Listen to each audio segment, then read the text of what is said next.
He estado leyendo los evangelios y hay algo que ha bendecido mi vida y yo quiero compartirla con ustedes. Cuando leía los evangelios me puse a pensar en los discípulos del Señor y noté que los discípulos eran personas imperfectas, porque así se describen. Por ejemplo, me recuerdo de un pasaje bíblico donde dos de los discípulos del Señor reprendieron a un hombre que echaba fuera demonios solo porque no lo seguía a ellos. Y el Señor les dijo que no hicieran esa cosa. También los discípulos regañaron a los padres o a las personas que querían que Jesús bendijera a sus niños. Me di cuenta también que ellos no comprendían muy bien las cosas espirituales y eso me ha animado a mí. Les costaba entender la Escritura. También, hermanos, noté que ellos en cuanto a la oración no eran muy buenos. Los discípulos no eran buenos para orar. Al menos eso es lo que dicen los evangelios. Entonces yo me siento bendecido. Y me siento identificado con personas de carne y hueso, que son como yo, que son como ustedes, y de los cuales podemos tomar lecciones para nuestra vida. El pasaje que vamos a leer nos describe la imperfección de los discípulos. Pero es un aliento grande para nosotros lo que aquí se enseña en este pasaje de Mateo 20. Busque conmigo Mateo 20. Del versículo 20 al 28, al encontrarlo, le invito a ponerse en pie para meditar por unos minutos este pasaje bíblico.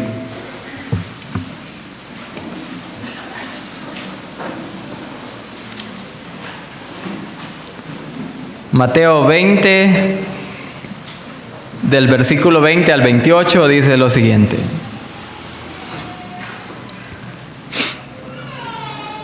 Entonces se le acercó la madre de los hijos de Zebedeo con sus hijos, postrándose ante él y pidiéndole algo. Él le dijo: ¿qué quieres? Ella le dijo: ordena que en tu reino se sienten estos dos hijos míos, el uno a tu derecha y el otro a tu izquierda. Entonces Jesús respondiendo dijo: no sabéis lo que pedís. ¿Podéis beber del vaso que yo he de beber y ser bautizado con el bautismo con que yo soy bautizado? Y ellos dijeron: podemos. Él les dijo: a la verdad de mi vaso beberéis, y con el bautismo con que yo soy bautizado, seréis bautizados. Pero el sentaros a mi derecha y a mi izquierda, no es mío darlo, sino a aquellos para quienes está preparado por mi Padre. Cuando los 10 oyeron esto, se enojaron contra los dos hermanos. Entonces Jesús, llamándolos, dijo: sabéis que los gobernantes de las naciones se enseñorean de ellas, y los que son grandes ejercen sobre ellas potestad. Mas entre vosotros no será así, sino que el que quiera hacerse grande entre vosotros será vuestro servidor. Y el que quiera ser el primero entre vosotros será vuestro siervo. Como el Hijo del Hombre no vino para ser servido, sino para servir y para dar su vida en rescate por muchos. Pueden tomar su asiento.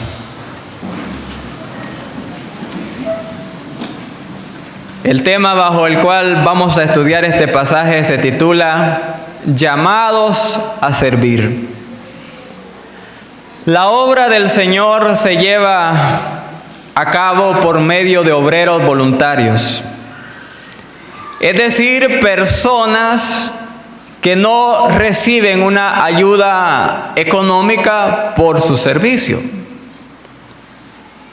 Estamos formados por diferentes ministerios y en cada uno de ellos tenemos voluntarios. Por ejemplo, tenemos voluntarios en sala cuna, voluntarios en la escuela dominical, la iglesia infantil, personal voluntario en la seguridad, en el parqueo, en el sonido, la música. Los servidores no reciben por lo que hacen ninguna retribución en el aspecto económico. Yo quiero en esta mañana animarles para que sigamos sirviendo al Señor, para que continuemos nosotros enfocados en servirle al Señor, porque el Señor se complace del servicio que ustedes realizan por amor de su nombre. Y quiero usar este tiempo para compartir este mensaje: llamados a servir. 4 divisiones haremos de nuestro pasaje bíblico. Hablaremos en primer lugar de una petición egoísta, versículos número 20 y 21. Dice el pasaje bíblico: entonces se le acercó la madre de los hijos de Zebedeo con sus hijos, postrándose ante él y pidiéndole algo. Él le dijo: ¿qué quieres? Ella le dijo: ordena que en tu reino se sienten estos 2 hijos míos, el uno a tu derecha y el otro a tu izquierda. Aquí hallamos, hermanos, una petición egoísta. ¿Quién la hizo? Aquí dice que la hizo la madre de los hijos de Zebedeo. Y al leer los evangelios, nosotros podemos inferir el nombre de esta señora. Probablemente ella se llamó Salomé y era hermana de María, es decir, que ella era en el aspecto humano tía de Jesús. ¿Qué hizo? ¿Qué petición hizo ella? Le pidió a Jesús que en su reino, que en su gloria, pusiera a uno de sus hijos a la derecha y al otro hijo a la izquierda. Ella buscaba una posición de honor para sus hijos. Buscaba preeminencia para Jacobo, buscaba preeminencia para Juan. ¿Por qué hizo esta petición, hermanos? Bueno, obviamente ella estaba interesada en que sus 2 hijos sobresalieran entre el grupo de 12 discípulos. Pero podemos pensar en algo más, que sus hijos estaban de acuerdo en esto. Jacobo y Juan estaban interesados en sentarse a un lado del Señor uno y a otro lado del Señor el otro. Entonces la mujer hace esto buscando honor para sus hijos, siendo que ellos estaban de acuerdo, pero también, hermano, ella buscaba honra, aunque inconscientemente quizás, para sí misma. ¿Por qué razón? ¿Cómo se siente una madre cuando a sus hijos les ponen una medalla acá, donde dice primer lugar? ¿Cómo se siente un padre o una madre? Sienten orgullosos. ¿Cómo creen que se hubiera sentido ella cuando hubiese visto a sus hijos sentados a la derecha uno y a la izquierda al otro del trono del Hijo de Dios? ¿Cómo se hubiera sentido ella? Ella había dicho: mire, los que están ahí son mis hijos. Hermanos, ella junto a estos dos discípulos no comprendían la naturaleza del reino de Cristo. Fíjese, busque Mateo 16, 21. No vamos a leer todos los pasajes, solo el último que voy a mencionar. Si usted tiene una Reina Valera como la que yo estoy usando, en Mateo 16, 21 dice lo siguiente como título en la Biblia: Jesús anuncia su muerte. Ahora pásese al 17, 22. Jesús anuncia otra vez su muerte. Jesús está anunciando que va a morir 2 veces. Ahora aquí en el capítulo 20, leamos el versículo 18 y 19.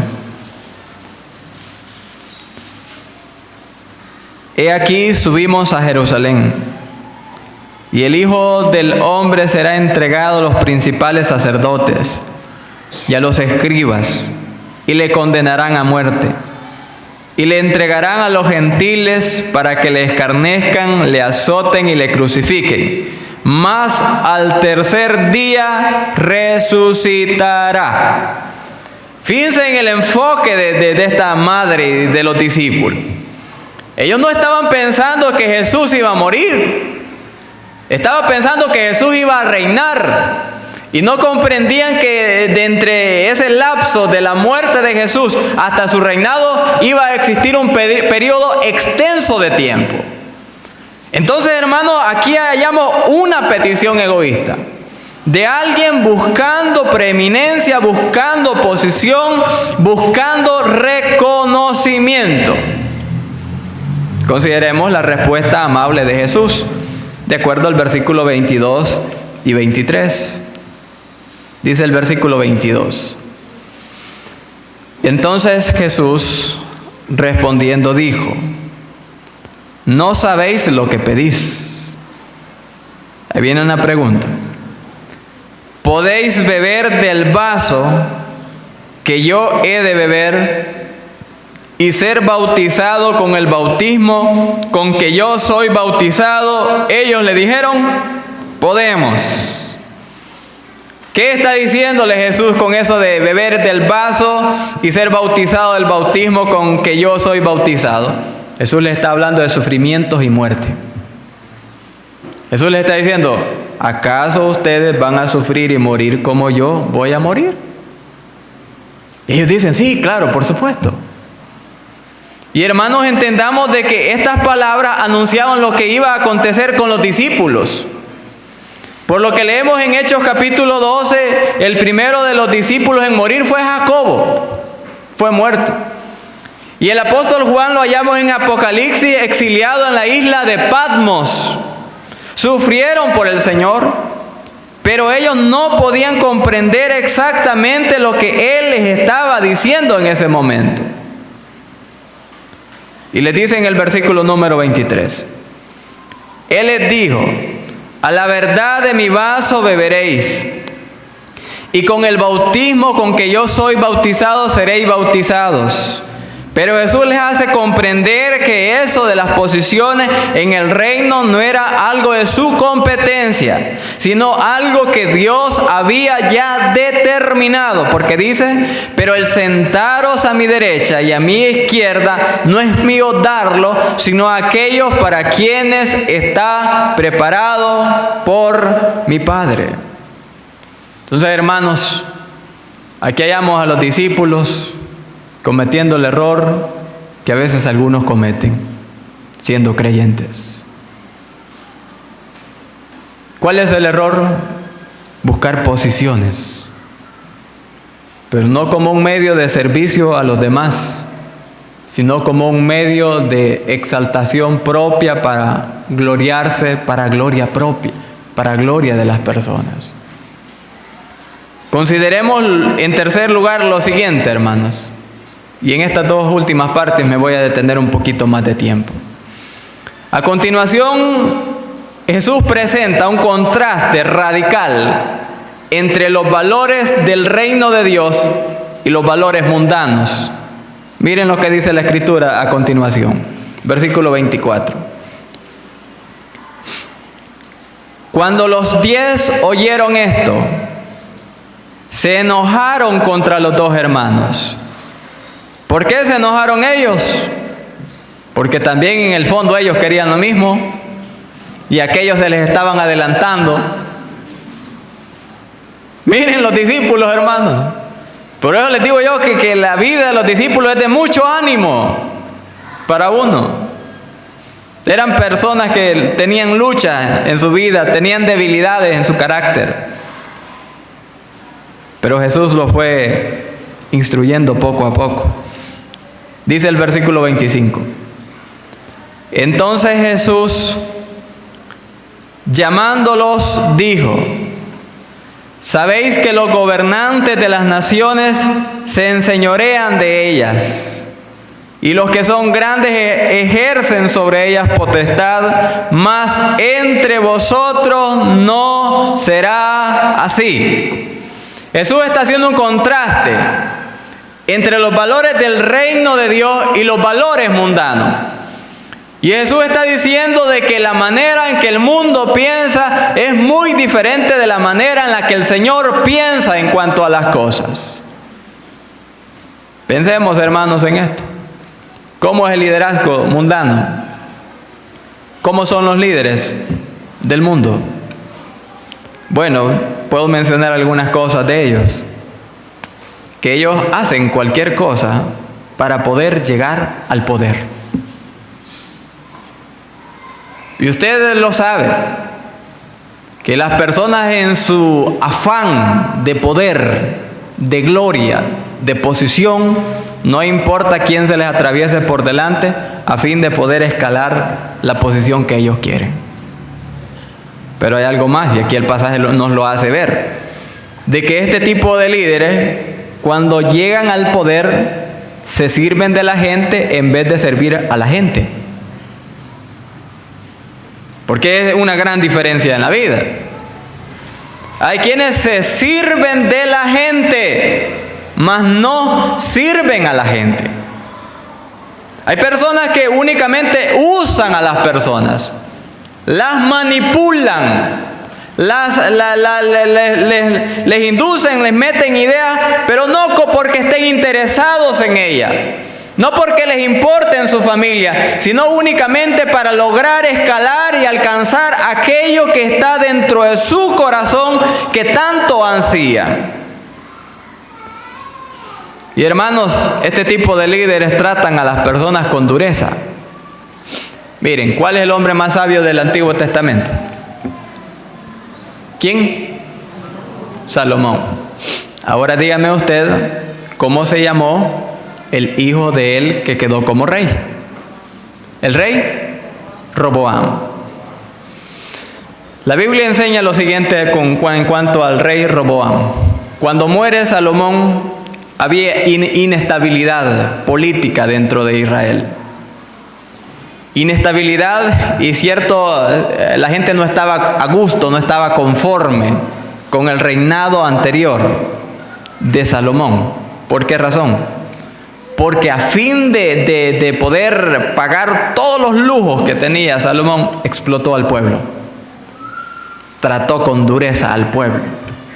Entonces el pueblo le dijo: mira, estoy parafraseando los pasajes, nosotros te vamos a servir, pero disminuye la carga que nosotros tenemos. Por favor, trátanos con gentileza, con amabilidad, y te vamos a servir. Pero el rey Roboam pidió consejo, y ustedes lo han oído. Y el consejo que al final él decidió tomar es el que había dicho: no, si tu papá trató duro a esa gente, tú trátales como que son bestias, trátales pésimo, trátales mal. Y el imprudente, insensato rey les dijo eso en una asamblea pública. ¿Qué ocurrió? El reino se dividió históricamente a partir de allí en 2 porciones, una al norte y una al sur. ¿Por qué, hermanos? Porque los líderes a veces tratan a las personas despóticamente, duros, que su palabra es inflexible, que ellos nunca cometen un error, que ellos son los que mandan, y cuidado que si alguien les dice algo, cuidado. Ese es el liderazgo del mundo, porque ellos en realidad, dice el pasaje, los gobernantes de las naciones se enseñorean de ella, y los que son grandes ejercen sobre ella potestad, es decir, buscan sus propios fines. Busquen la primera carta de Pedro, porque aquí es el contraste entre el liderazgo mundano y el liderazgo espiritual. Y ustedes saben que tiene que ver con pastores, pero la aplicación es a la iglesia también. Miren cómo debe ser el servicio, el liderazgo espiritual. 5.2, 1 Pedro 5.2 dice lo siguiente: apacentad la grey de Dios que está entre vosotros, cuidando de ella no por fuerza, sino voluntariamente, no por ganancia deshonesta, sino con ánimo pronto, no como teniendo señorío sobre los que están a vuestro cuidado, sino siendo ejemplos de la grey. Así es como usted debe servir. Así es como yo debo servir.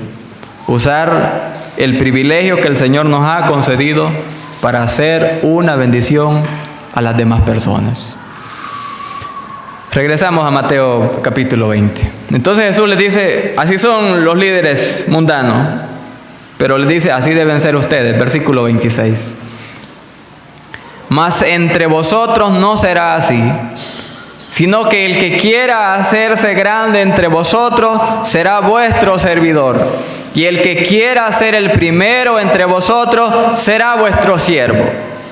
Y para finalizar, Jesús presenta un ejemplo admirable en cuanto a lo que es servicio. Porque lo que Él decía con sus palabras, lo que enseñaba con sus palabras, lo ejemplificaba con su vida. Y dice el último versículo: como el Hijo del Hombre no vino para ser servido, sino para servir. Busquen Juan capítulo 3 para corroborar las palabras de Jesús. Este pasaje nos describe la última cena de Jesús con sus discípulos. Yo quiero compartir algunas enseñanzas del ejemplo admirable de servicio que Jesús nos presenta en este pasaje bíblico. No vamos a leer todos los pasajes bíblicos, pero veamos algunos principios, hermanos, que quiero compartir sobre el servicio. En primer lugar, digamos que ningún servicio es insignificante. Todo servicio es valioso. Versículo número 3, miren. Sabiendo Jesús que el Padre le había dado todas las cosas en las manos, y que había, Juan 13, capítulo 13, y que había salido de Dios y a Dios iba, se levantó de la cena y se quitó su manto, y tomando una toalla se la ciñó. Luego puso agua en un lebrillo y comenzó a lavar los pies de los discípulos y a enjugarlos con la toalla con que estaba ceñido. Miren, ningún servicio que uno hace es insignificante. ¿Qué es lo que hizo Jesús? Lavar los pies de los discípulos. ¿Y qué tiene de ir a alguien? Bueno, que ese trabajo se reservaba para los esclavos, pero que era tan degradante en la cultura judía que se lo asignaban a los esclavos. Cuando había en una casa esclavos extranjeros y judíos, no tomaban a los judíos, sino que le dedicaban esa tarea a los extranjeros, esclavos extranjeros, porque era algo bajo, se consideraba como algo que no debía hacer el dueño, el propietario de la casa. No, pero ¿quién lo hace aquí? Lo hace Jesús. Entonces, cuando nosotros servimos a las personas, cualquier cosita, aunque sea pequeña, es valiosa, hermano. Hay gente que a veces comete el siguiente error, mire. Tienen en su corazón el deseo de ayudar a alguien que está pasando por alguna necesidad, pero solo tienen unos cuantos dólares y dicen, no, yo para darle estos $3, mejor no le doy nada. Hágalo, porque cualquier servicio que uno haga en nombre del Señor es valioso. Pero noten lo siguiente, hermano. que un servidor tiene iniciativa. ¿Quién le dijo a Jesús que le lavara los pies a los discípulos? Nadie. Nadie. Y ese es el tipo de personas que en la vida nosotros debemos ser. Aquellos que no andamos esperando que nos asignen algo escrito para que hagamos las cosas, sino que tomamos la iniciativa cuando vemos una necesidad. Nos movemos para responder a lo que está a nuestro alrededor y servimos a las personas. ¿Saben, hermanos, qué personas necesito yo en la iglesia? Gente con iniciativa. A veces suelen llevarme problemas y me dicen, hermano, fíjate que tal cosa falta, tal cosa aquí. Dios mío, digo yo, esta copita de aquí se me va a caer el pelo de tanto pensar. No, cuando usted se acerque a mí, diga, hermano, había tal problema, pero ya lo solucioné, ya busqué qué hacer. Tome la iniciativa. Pero aquí hay otras cosas interesantes, hermano. Que un siervo sirve incluso a quienes no quieren que le sirva. ¿Por qué digo esto? Versículo 6.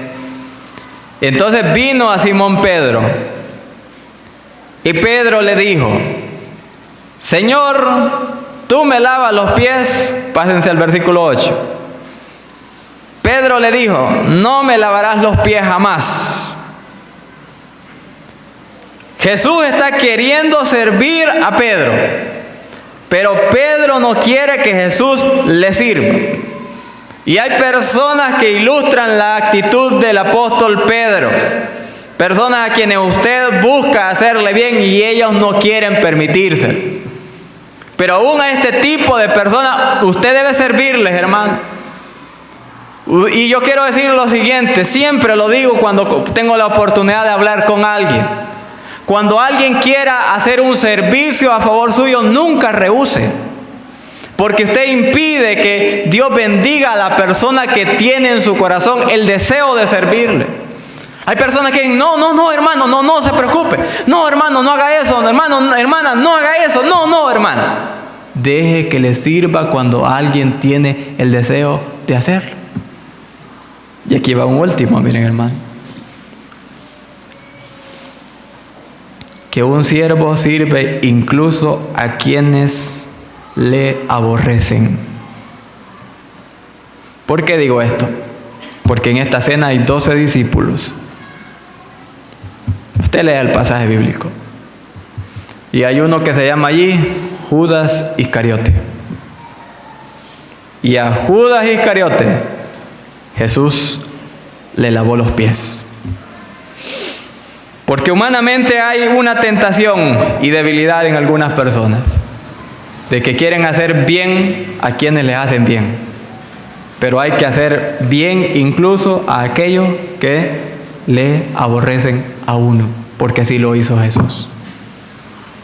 Entonces cuando Él dijo, yo no he venido para ser servido, sino para servir, decía la verdad.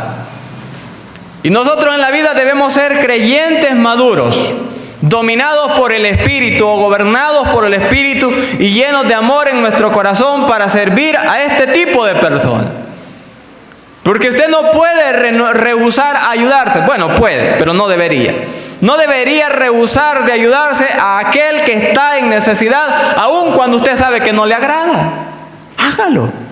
Dios va a bendecir su actitud. Dios va a bendecir el amor que usted tiene a esas personas. Pero somos llamados a servir, iglesia. Y viene un próximo año y el servicio, si el Señor no viene, continuará. Y necesitamos continuar adelante sirviéndole al Señor. Se va a formar la directiva. Si usted tiene el interés de involucrarse, quizás no esté involucrado, acérquese a mí y diga, hermano, me gustaría servir en esta área. Y vamos a tratar de ubicarle para que todos sigamos sirviéndole al Señor. Porque, hermanos, en la iglesia no necesitamos señores. ¿Se recuerdan que siempre nuestro pastor nos dijo eso? En la iglesia no necesitamos príncipes, no necesitamos señores, necesitamos siervos. Gente que cada día esté con la disposición de servir. Hermano, yo me alegro cuando veo sirviendo a los hermanos. Hay personas, por ejemplo, aquí hay un hermano que es abogado, que tiene un puesto de trabajo, un puesto aceptable de trabajo, pero con todo gusto anda el chaleco, mire, de vigilancia allá en el parqueo. Ese tipo de personas debemos ser nosotros. Debe ser usted, debe ser yo, porque el Hijo del Hombre no vino para ser servido, sino para servir y darnos el ejemplo para que le imitemos. Yo concluyo en Mateo 20. Porque este pasaje nos habla o nos llama al servir. Servir desinteresadamente. Servir para el bien de los demás. Servir aun cuando no lo agradezcan. Pero hay una parte al final, que el Hijo del Hombre nos dio su mayor ejemplo de servicio, porque Él vino a dar su vida, dice la Escritura, en rescate por muchos. El ejemplo más grande de servicio de Jesús lo llevó a cabo en la cruz, donde murió, amigo, por sus pecados, donde murió para servirle y ofrecerle salvación eterna, para que usted por la fe en esta mañana se apropie de ella. Usted tiene que decidir a quién va a servir. Si va a servir al mundo y al pecado o a servirle al Señor.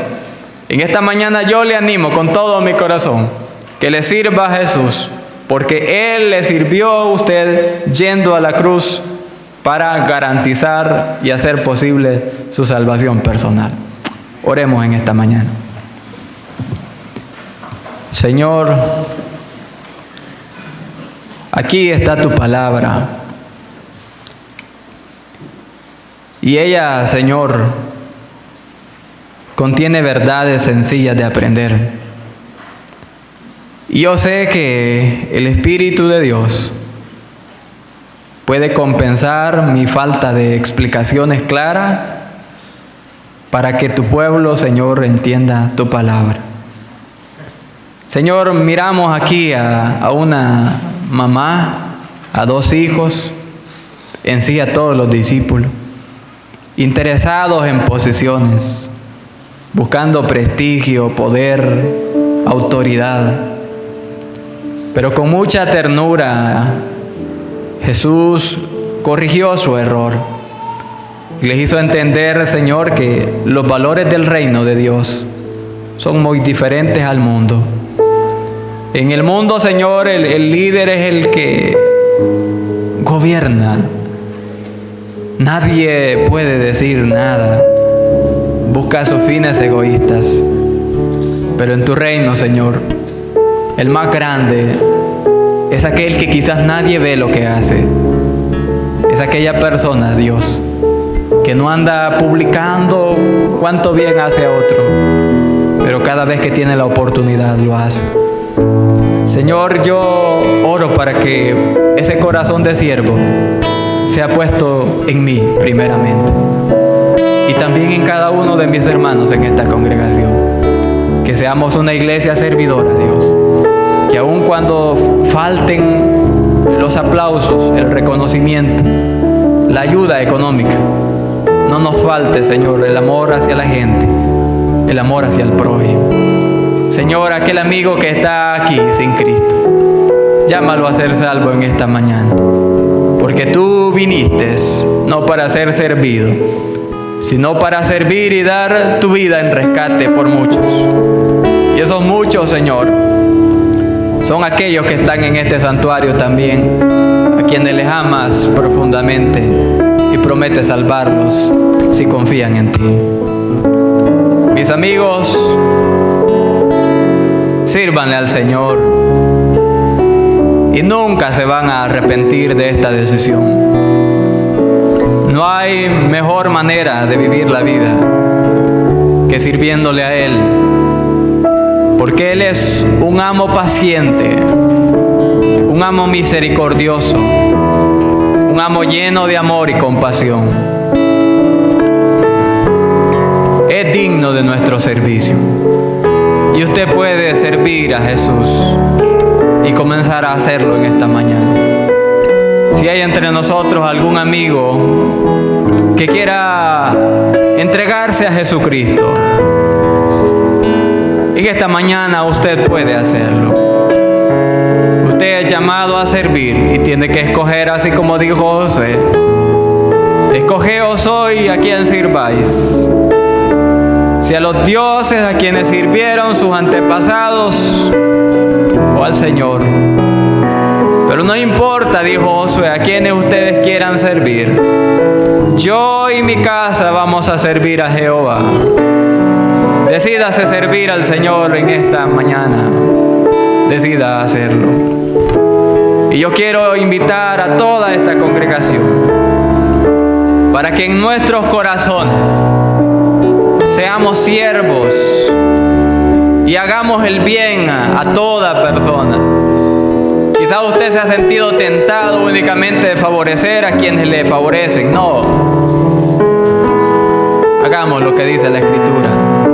Hagamos el bien incluso a quienes nos hacen el mal. Imitemos el ejemplo del Señor y seamos la clase de hombres y mujeres que se necesitan en el reino de Dios. Vidas distintas, vidas transformadas por el poder y la gracia de Dios. Señor, a ti sea nuestra gratitud en esta mañana. Gracias por el privilegio que nos has dado de estar en tu santuario, Señor. Examina nuestros corazones al participar de la Santa Cena, Dios. Y gracias por este privilegio que vamos a tener. Gracias por esa sangre. Gracias por ese sacrificio. A ti, Señor Jesús, elevamos nuestra oración. Amén. Es momento